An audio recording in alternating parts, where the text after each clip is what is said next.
Your brand new iPhone deserves the best protection, and the iLune 3-Pack Screen Protector plus 3-Pack Camera Lens Protector has you covered. Don't take risks with your iPhone. Click the link in the video description to shop now on Amazon.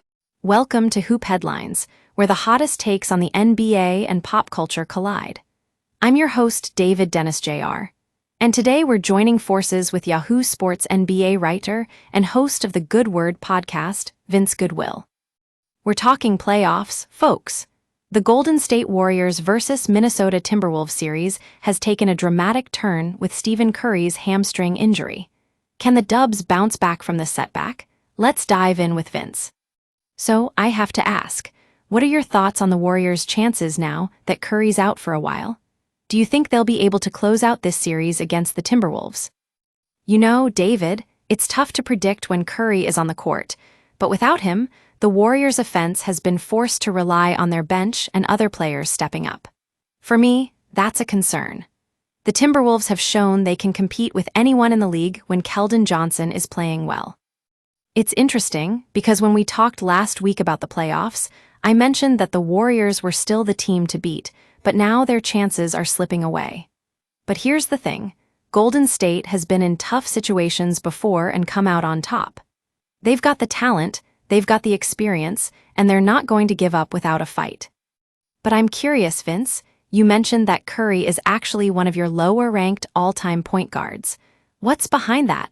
Is it just his shooting woes or something more? It's funny you mention that, because I think Curry gets a bad rap sometimes for his three-point shooting.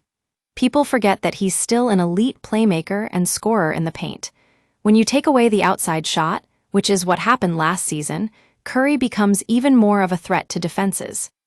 For me, though, there are other point guards who I think outdo Curry, guys like Jason Kidd or Steve Nash, for example.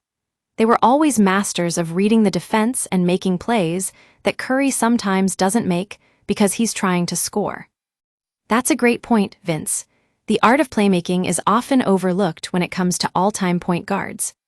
Now, I want to turn the conversation to another team that's got some concerns, the Boston Celtics.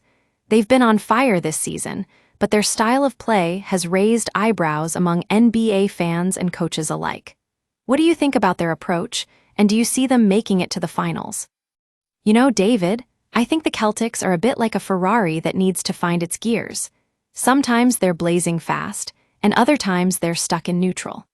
They've got some great players like Jason Tatum and Marcus Smart, but their team is so reliant on Al Horford and Robert Williams' for production that when they go cold, the whole team suffers. As for making it to the finals, I think Boston's got a good shot, but only if they can figure out how to stay healthy and consistent over 82 games. They've been prone to injuries throughout the season, which is always a concern when you're playing at this level.